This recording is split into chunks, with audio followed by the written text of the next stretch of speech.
Alright, so today I'm going to be talking about stars, and what I'm going to start doing is I'm going to start doing like a shorter summary of the short video and the long video so that you don't have to like watch both. So, HR diagram, we went over it in earlier grades, but here.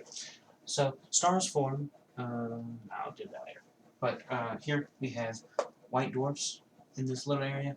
They are kind of a medium heat, but medium in this scale is very hot, and low luminosity, so they're not very bright. Again, on this scale, the not very is still extremely. Blue giants, these are blue stars, which mean they are very hot. So yeah, real quick, the temperature here, it gets hotter as you go this way towards the origin, and it gets brighter as you go away from the origin. Why they did that, I don't know, but they did. Red supergiants are not as hot, but very bright. Then red giants, not as bright, not as big, but still pretty cold. Then you have the main sequence stars. This is the majority of stars, is in this little main sequence line. Our sun is right there in the middle. It is a very average star. It is literally just a basic boring star. So yeah, it's in the middle there. Here in this gap, this is where you get the weird stars like brown dwarfs and all that kind of stuff. But that's that. And then now we're going to get into like the actual formation of stars. Stars are formed when you fuse gases. So hydrogen to helium, helium to carbon, carbon to oxygen, and then it splits off into neon, silicon, iron, all that kind of stuff. And that's how you get some very weird, wacky stars. I'm going to lower this a little bit so I can do that. Cool. So in the actual formation of a star, you start with a nebula. And this is like a birthplace of a star. So you have like this nebula.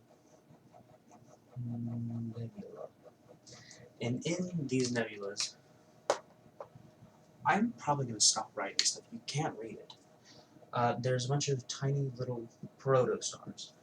And these are stars that are not yet fully formed. They are becoming a star. They are beginning that process of fusion. And then from here, they split off into where what they fuse and what they become decides if they are going to become a normal star, like a main sequence boring star, or if they're going to become one of these supergiants. So we're going to go the basic route first because basic is basic. So after it becomes a protostar and a T-Taurus star, which is like the in-between route, it becomes a main sequence star. This is where it becomes a sun-like star, otherwise known as just main sequence. Main sequence. Main sequence star, this is where the majority of stars are in that part of its life cycle.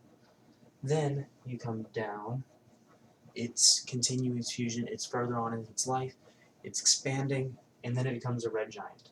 So now it's bigger, it's red, not black, and it's become big. Not bigger than a nebula, not to scale. But then, what happens is it gets too big, and the gravity in it is just like, never mind, and it collapses and explodes, and what's really cool, and then it becomes a planetary nebula. And like, so yeah. Here it's a planetary nebula, and then it can split off into two different directions. It can either become a star-forming nebula, like this one, or it can die down into a simple white dwarf. White dwarfs are just chilling. They're not really doing anything. Like over on the HR diagram, they're not too hot, not too cold, low luminosity, they're not doing much. But yeah, that's the majority route stars go. But it can also go the route of fancy stars. So it can become a big old star, and its first stage, so it's a massive star beginning. Then it expands into a red supergiant. Again, probably not bigger than the actual nebula, but you get the point. It's huge. It's a supergiant. And then, after that, it does what it did over there, where it goes like, and then it does what it's called a supernova, because it is so massive and it just explodes. But then from that supernova,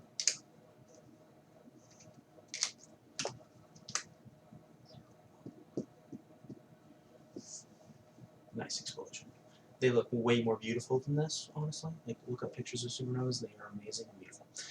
What it can do from here is it can either become a nebula, it can become a black hole, or it can become a neutron star.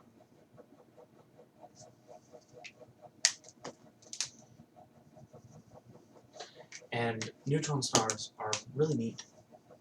And neutron stars and black holes are two really cool types of stars that I probably want to go over either later in this video, but if I don't get to it, I'll do it in a separate video. And considering that this video is already 6.5 minutes, I'll probably do it in another video because they are awesome. But yeah, that's how stars actually like get to different types of stars. And it all happens in like what they actually form, because these massive stars go further into the fusion cycle. So like I'm going to show this little diagram thing right here. That's the wire. Other way, this way. There we go. So like you can see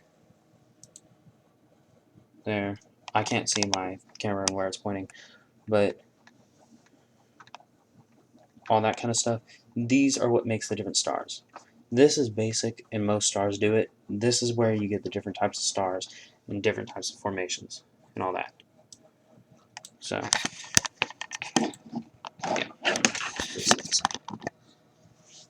but yeah, it's really neat how all these stars form, but this video is running long. I'm going to try to bring them back down to like 7 minutes or so. So I will talk about black holes and neutron stars in a future one. Since I missed last week's, I may do it sometime in the middle of the week randomly when I get the chance. But random thing video is over. Random thing about me. Band is starting, and that means school is also starting. So I will be trying to do all the research,